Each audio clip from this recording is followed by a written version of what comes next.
I do vaguely remember this day. I don't remember what led up to me asking this question. But I do remember that when I sat down, I was in a lot of pain, because I did believe that I was the guilt, fear, and hate that was in my mind at that moment. And I was really hurting. I remember that. I think we had, I do remember. Oh, it was my dog, Jamie. At least that seemed to be the trigger. We had just gotten this puppy. We had just gotten Jamie, and we had gotten Jamie out of the pound. She was about 3 months old, and I thought it was funny that my daughter picked out this particular dog, because when we walked into the pound, all of the other dogs were acting normal. I mean, they were jumping and barking, and they seemed happy, and they wanted attention. And this particular dog just laid there almost like it was dead. And, Jasmine said she wanted that dog, and I went over and I was kind of even poking it a little to see if I could get some reaction out of it. And she said, I said, Jasmine, are you sure you want this dog? And she said, yes, I want this dog. So we agreed to take that dog, but what we decided to do was to visit the dog for 5 days before we took it so that it could get more and more used to us. And each day the dog did come a little more alive, and by the time we brought it home, it did seem somewhat normal. But then what happened after we got this dog home is it became almost like a rebellious teenager. You hear stories about people who take in maybe teenage foster children, or they adopt teenage children, and the children just seem to test the heck out of them to see if they're really going to be loved by this set of parents. That's the way Jamie, my dog, was. She just seemed to really test me. You could tell that she was very smart, and she learned the rules very quickly. And then on purpose broke them, is the way it seemed. And she even bit me. She even bit me once. And I was really getting frustrated with this dog. I couldn't even have a telephone conversation without her, tearing something up. It was just awful. And what I felt like was just this awful person, this guilt, because I hated this little puppy. And I just, here I am on the spiritual path, and I'm supposed to be, I'm judging, of course, what spiritual means. At this time I'm thinking I'm supposed to be good, supposed to be peaceful, I'm supposed to be love, and I hate this little puppy. So that's what was going on. I was just eat up with guilt and hate, triggered by this puppy. And I couldn't see myself in any other way. I really thought I was that guilt and that hate. So that's what led to this message. Now, as I was reading it today, I realize, I'm going to say, if you'll pardon the expression, I realize how far I've come. Because on the day that I wrote this message, I did believe that I was the hate that I felt, and the guilt that I felt, and the hate thoughts that were in my mind, and the wanting to, just kill this dog, or at least take it back to the pound. I thought I was all of that. And of course, when we look at this particular message, we see that Holy Spirit is telling me, of course, telling us all, that we are not the notes of guilt that we've decided to play, that there is another song, a love song that Holy Spirit plays for us, but we don't hear it simply because we're listening to our own song. And Holy Spirit goes on in this message to tell us that what we are creating when we listen to our own song is we're creating an image of ourselves. And we can think we are that image. We can even play out the role of that image, but that is never, ever, ever going to make us into that image. And this is something I know today. In fact, this is something I was talking to Laurent about today.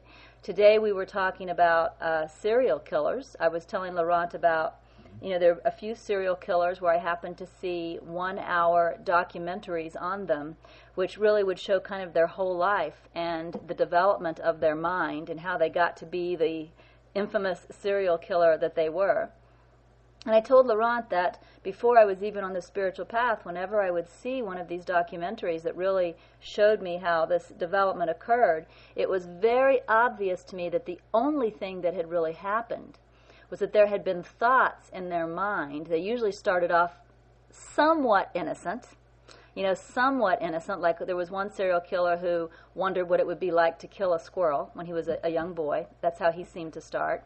And what they would do is they would dwell on these thoughts. They would dwell on them and dwell on them and dwell on them until they carried out the act.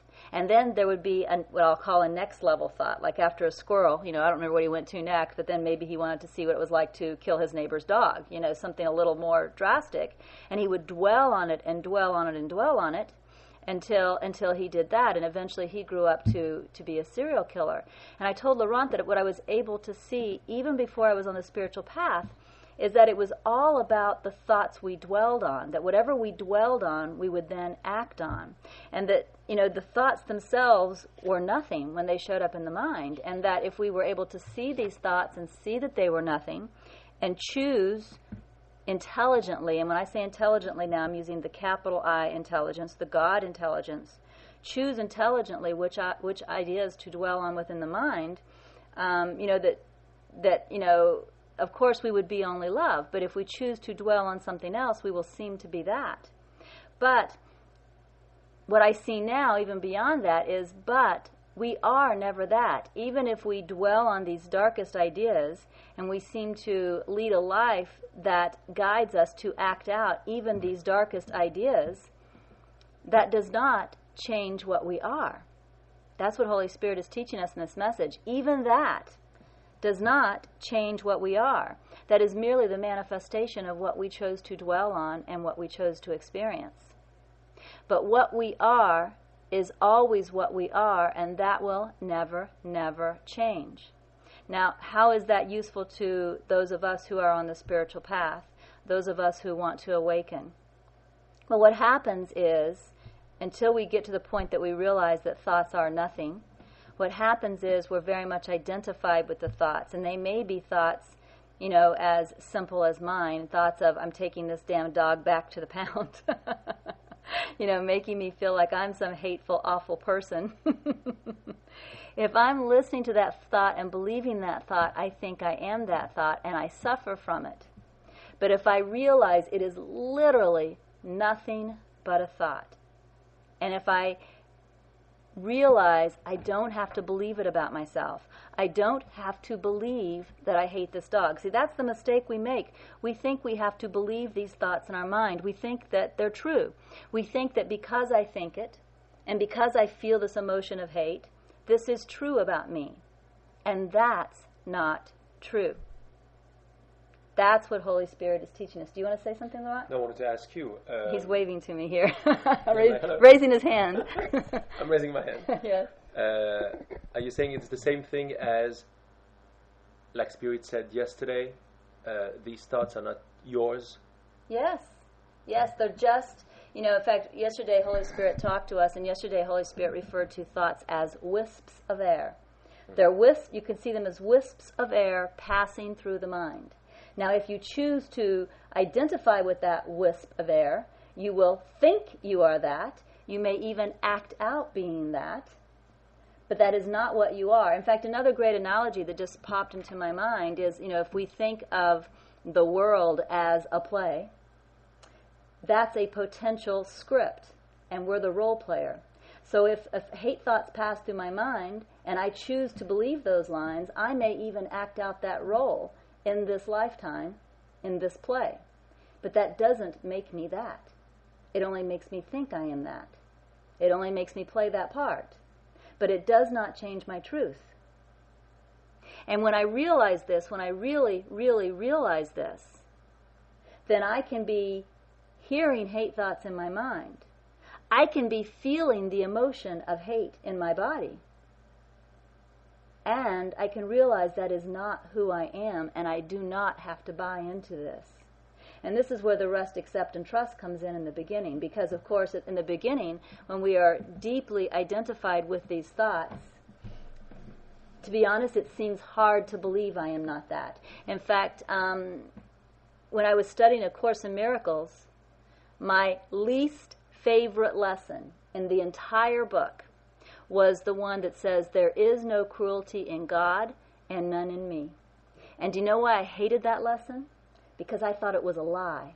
I hated saying it because I felt like I was lying to myself, because I did believe firmly there was cruelty in me. And when I said that lesson, there's no cruelty in God and none in me, I hated it because I didn't believe it. I hated it.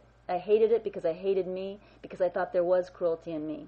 I did not realize that all I was doing was believing thoughts that I did not have to choose to believe.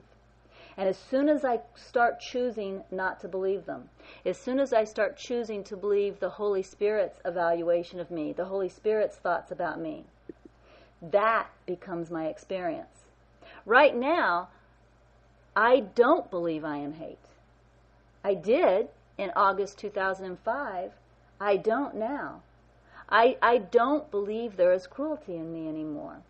And I very seldom even experience those thoughts or emotions anymore. I still do. The waves still pass through, but it's seldom. It's not really a part of my identity anymore. And when I do experience it, even if I experience it now, I don't think that's me. I think that's a wave passing through, and I just have to wait until it passes. I don't think it's me. And that's exactly what Holy Spirit is talking about in this particular message. It isn't me, and it isn't you, whoever's listening, and whoever might think that your hate thoughts are you. It isn't you.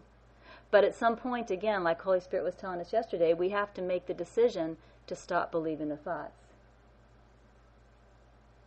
So let me just read this again. Let me read this. We're reading from Wednesday, August 3rd, 2005. A few people have entered the room. Let me give the link. Okay, so the question I asked that day when I was feeling like I was hate, Holy Spirit, and this is you can read this now and know that I was actually begging because I was suffering so much from who I thought I was. I was begging, Holy Spirit, please tell us today who we truly are. You can hear the begging in that. Please tell us today who we truly are without the guilt and fear and hate that we may look on that today. And Holy Spirit answered, it is a love song that I sing to you, which you do not hear because you do not believe the love is but yourself. And so you hide from the song and listen to the notes of guilt that you have decided to play. Let me tell you why the notes of guilt are not a part of God's one true song. It is because you are but His Son, made from the essence of Him, and therefore the same as Him. You can be nothing different than what you are. I'm going to read that sentence again. You can be nothing different than what you are. You can create an image of yourself and believe that image and play the role of that image, but that does not mean the image is what you are. Your safety lies in the truth of who you are, and that truth is always true, awaiting only your recognition and acceptance of it. Peace be with you today, for peace is who you are. Come to know yourself by seeking your peace. In peace you are at home. And I do remember at the end of this message there was a peace that came over me, and I remember sitting there, I would say for about 15 minutes, but sitting there for about 15 minutes just feeling that peace. So Holy Spirit answered me that day. I was asking for help to see myself differently, and Holy Spirit answered me. And right now I'm just feeling an incredible wave of gratitude now that I'm remembering that particular day. And as far as the dog goes, she turned out to be a great dog. After about 3 weeks of testing me, she decided I was going to be a loving parent, especially when she bit me and I didn't hit her. She knew she was okay, and she's a great dog now.